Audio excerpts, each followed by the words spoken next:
gimana menyelaraskan antara lisan dengan hati kita sehingga bisa terjadi banyak keajaiban dalam hidup kita. Ini kisah-kisah yang tadi kita dengar adalah bukti gitu. Orang kalau selaras antara lisan dan hatinya pasti terjadi keajaiban. Kalau ketika kita berdoa hati kita yakin seutuhnya kepada Allah, pasti Allah gak akan ngecewain kita. Gak mungkin. Allah itu gak mungkin mengecewakan kita. Allah sendiri kok yang berjanji, wa idza sa'alaka ibadi anni fa inni qarib ujibu da'watad da'. Itu Allah yang bilang, ujibu da'watad da'. Aku tuh dekat. Artinya berharaplah kepadaku gitu. Dan aku akan mengijabah setiap orang yang meminta kepadaku. Jadi Allah sendiri yang berjanji akan menunjukkan keajaiban, mengabulkan permintaan-permintaan yang baik dari hambanya, sehingga tidak perlu kita ragu Allah gak mungkin ngecewain kita. Begitu kita berdoa yang selaras di hati kita yakin kepada Allah, Allah akan tunjukkan. Itu rahasia paling gampang untuk hidup bahagia, untuk sukses, untuk dapetin apa yang baik-baik yang kita harapin. Contoh, kalau mau ngelamar seorang cewek,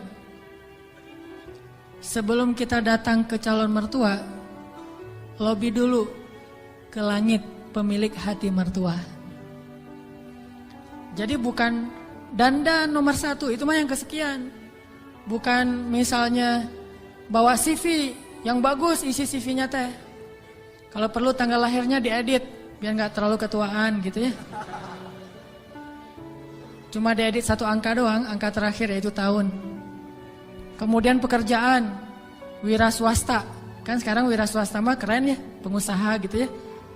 Walaupun wira swastanya masih baru merintis lah. Saya mah gak mau terlalu makin jelek nanti. Wira swasta, jualan apa misalnya, apa aja lah. Apa aja dijual gitu. Yang penting tidak menjual harga diri. Wah, semuanya diedit. Itu bukan yang paling penting. Yang paling penting adalah gimana ngelobi lah langit, pakai jalur langit. Minta kepada Allah yang menggenggam hati. Begitu di depan pintu pagar, la haula wala quwata illa billah. La haula sampai 100 kali. Kenapa 100 kali? Sampai yakin banget ini Allah yang menentukan hati seseorang hamba. Bisa dibolak-balik. Bisa jadi awalnya si calon mertua ini udah punya calon sendiri buat anak yang perempuannya. Mungkin lebih tajir, mungkin lebih keren, mungkin lebih berewokan, lebih nyunah gitu ya. Kita mah seadanya, udah pakai wak doyok juga belum tumbuh-tumbuh. Ya gimana, udah begitu takdirnya kan, terimalah kenyataan. Akhirnya orang tua, calon mertua tadi yang udah punya rasa srek kepada yang lain, tiba-tiba berubah pas ngelihat kita. Wah, ini nih calon menantu saya nih. Kita baru mau ngomong, udah tenang aja. Kamu bukan hanya akan saya berikan anak saya, juga domba-domba gitu ya. Kan la haula wala quwata illa billah. Dikasih modal nikah, dikasih mahar, disiapin semuanya, dimudahin banget. Kenapa? La haula wala quwata illa billah. Itu lebih penting daripada mahar, lebih penting daripada bawa kendaraan apa walaupun minjem, lebih penting dari apapun. Lebih Allah dulu, pemilik segala hati hamba. Itu berlaku banget. Jadi kalau selama ini masih belum beruntung, berarti kurang la haula wala quwata illa billah. Tips supaya mengakhiri masa jomblo, yakin sama Allah, banyak-banyak la haula wala quwata illa, dan berani datang kepada calon. Kalau kata seorang pelawak,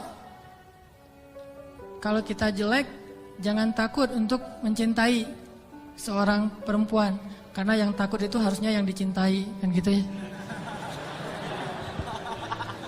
Kita mah nggak usah takut, yang dicintai yang takut. Yang datang ke saya kok wajahnya gini. Tapi itu mah cek cak lontong. Jarine cak lontong. Oke. Sama juga kalau misalnya seorang istri pengen membujuk suaminya. Membujuk ngapain nih? Membujuk tambahan saldo. Ini udah akhir bulan nih, tanggal 31, pakai la haula wala quwata illa billah. Itu ngaruh banget. Sambil senyum, sambil la haula wala quwata illa billah. Oh ngerti mah, besok ditransfer gitu ya. Gak usah bilang Pak, uang bulanan gak usah. Bilang aja la haula wala quwata illa billah. Lobby Allah sehingga dia jadi sayang sama kita, dikasih lebih. Jalan ke mall, lobby Allah supaya dia sayang sama kita, dikasih lebih. Jadi dibeliin apa. Ini semuanya karena kita yakin sama Allah yang maha kaya. Saya pernah dulu di tablik. Awal-awal saya dulu hijrah dari hidup gak jelas menjadi agak jelas. Saya waktu SMA juga masih belum jelas. Suka sama cewek tapi gak pernah disukai. Mungkin saya mirip dengan kata-kata Cok Lantong tadi kali ya. Suka, alhamdulillah gara-gara saya gak diterima, akhirnya saya gak pernah pacaran. Itu bukan karena saya gak mau pacaran, karena nasib aja. Jadi akhirnya gak bisa pacaran. Nah, pas sudah jelas gara-gara datang jamaah tablik berdakwah di sekolah saya, akhirnya saya masuk ke tablik yang khuruj 3 hari, 40 hari. Di tablik itu ada pelajaran tauhid yang menurut saya bagus ya, inspiring gitu. Kalau kita lagi makan nih, kan makannya tuh rame-rame tuh, pakai talam gitu kan, makan rame-rame. Terus ada petugas khidmat namanya yang ngasih-ngasih lauk, nasi, ikan segala macam. Jadi SOP di tablik, kalau kita lagi makan, mau minta tambahan makanan, nasi, ikan atau lauk, itu nggak boleh minta kepada yang khidmat. Kita ngomong, Allah, ikan, Allah, datang tuh ikannya. Wah ini ikan, Masya Allah, Allah kasih datang ikan. Di situ belajar tauhid tuh. Ternyata kuahnya kurang, Allah, kuah, Masya Allah, kuah, Masya Allah. Datang tuh kuah tuh. Soalnya orangnya dengerin gitu ya. Tapi walaupun ini agak-agak menurut sebagian orang aneh, justru di situ kita belajar yakin sama Allah. Makanya saya sering cerita, awal-awal saya dapat hidayah ke tabligh itu, lagi mau main bola, keluar dari sholat asar di masjid, bukan keluar sholat asar, lagi main bola depan masjid. Masjid di Aceh itu kan luas-luas, halamannya bisa main bola. Ada orang main bola, ada sapi yang lagi ngerumput, karena saking luasnya halaman masjid. Udah gitu, lagi main bola dipanggil sama seorang jamaah tabligh dari Pakistan. Dia nyebutnya Maulana gitu. Orang tabligh kan kalau udah level ilmu tertentu disebut Maulana. Maulana ini manggil saya, come here gitu. Saya datang. Saya waktu itu masih anak muda gak jelas gitu. Duduk di sebelah dia, dia tanya. Dia tunjuk-tunjuk ke langit gitu. Gak bisa bahasa Indonesia.